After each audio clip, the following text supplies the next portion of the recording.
Praise the lord. పునరుత్థానుడైన యేసుక్రీస్తు నామములో మీ అందరికీ శుభాభివందనాలండి. బాగున్నారా? యేసయ్య మీ అందరినీ ఆశీర్వదించును గాక.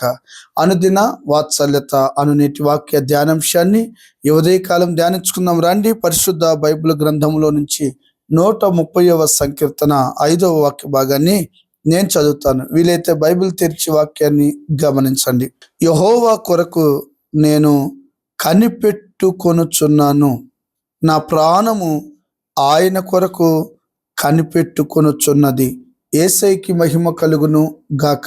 దైవజనమా, చదవబడిన ఈ వాక్య భాగంలో ఈ ఉదయకాలం దేవుడు సూటిగా తేటగా నాతో మీతో మనందరితో మాట్లాడుతున్న ఒక చక్కటి మాట ఏంటో తెలుసా?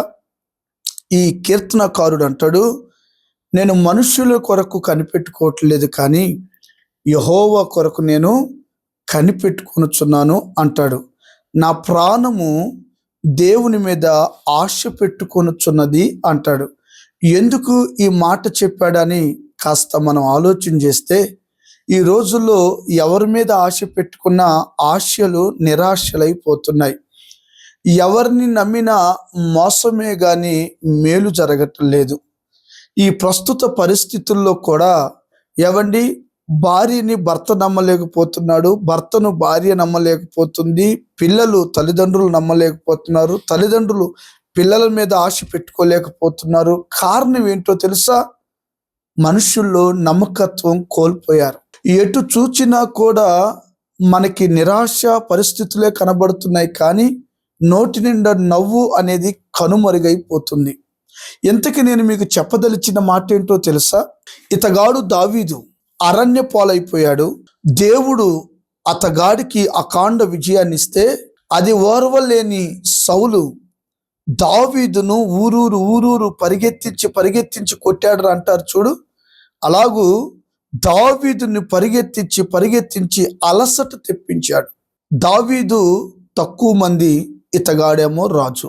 నిద్ర లేదు, ప్రశాంతత లేదు, సమాధానం లేదు. ఏమండి, సొంత మామే అల్లుడిని తరుముతున్నాడు.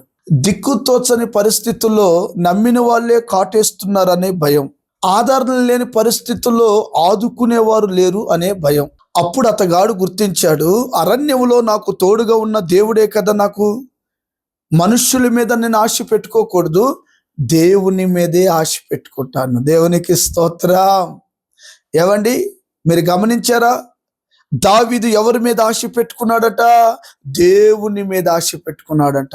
తన ప్రాణం అంట ఏవండి ఆయన కొరకే కనిపెట్టుకుందంట. కారణం ఏంటి అంటే, ప్రాణ భయంలో ఉన్న ఈ వ్యక్తి, ప్రాణ భయంతో ఉన్న వణికిపోతున్న ఈ వ్యక్తి, ఆ క్షణంలో ఎవ్వరు కూడా మనల్ని కాపాడలేరు.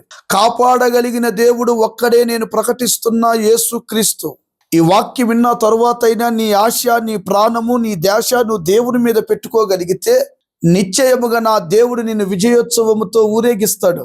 పోగొట్టుకున్న రాజ్యాన్ని తిరిగి సంపాదించుకోవడానికి, సింహాసనం మీద కూర్చోవడానికి కారణం ఏంటో తెలుసా? దేవుని మీద ఆశ పెట్టుకున్నాడు దావీదు. నాకు తెలిసిన కుటుంబాన్ని నేను ఎరుగుదునండి.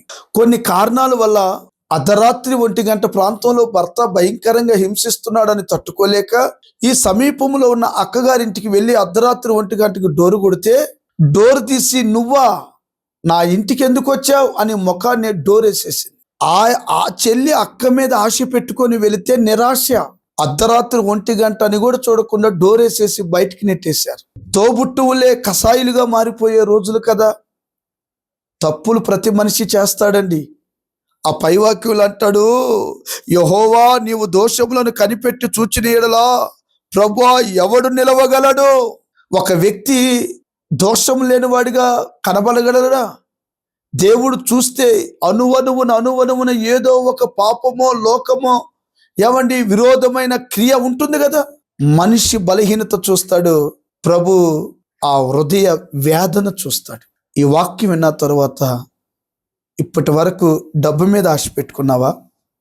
నీ పని మీద ఆశ పెట్టుకున్నావా? నీ బంధువుల మీద ఆశ పెట్టుకున్నావా? కన్నీళ్ళమయమైపోతావు. పెట్టుకోవద్దని కాదు నా ఉద్దేశం. మొదట ప్రభువు మీద ఆశ పెట్టుకో, నీ ప్రాణము తెప్పరిల్ల చేస్తాడు. అప్పుడు ఈ భూ సంబంధమైన వారందరినీ దేవుడు నీకు అనుగుణంగా మార్చి నడిపిస్తాడు. తలలు వంచండి. చిన్న ప్రార్థన. ప్రేమ కలిగిన మహాపరిశుద్ధుడు అయిన దేవా, నీ మీద ఆశ పెట్టుకునేటట్లుగా మాకు కృపనివ్వండి. ఈ వాక్యం వింటున్న ప్రతి కుటుంబాన్ని ఆశీర్వదించండి. అద్భుత కరుడవు, ఆశ్చర్య కరుడవు, ఆలోచన కర్తవు. నిన్ను నమ్మిన వారిని విడిచిపెట్టే దేవుడవు కాదు. సహాయం చేయండి. యేసు నామమున అడుగుచున్నాము తండ్రి. Amen. Thank you. God bless you. దేవుడు మీ అందరినీ ఆశీర్వదించును గాక. గమనించండి, ఈ అనుదిన వాత్సల్యత వింటున్నారు కదూ, అనేకులకు షేర్ చేయండి, తెలియపరచండి. మీ సమస్యలు ఏమైనా ఉంటే కామెంట్ రూపంలో మాకు చెప్పండి. చాలామంది ఫోన్లు చేస్తున్నారు, సంతోషం. ఏదైనా పర్సనల్ విషయాలు చెప్పాలంటే ఫోన్ చేయండి, వ్యక్తిగత ప్రార్థనలు చేస్తాం. God bless you.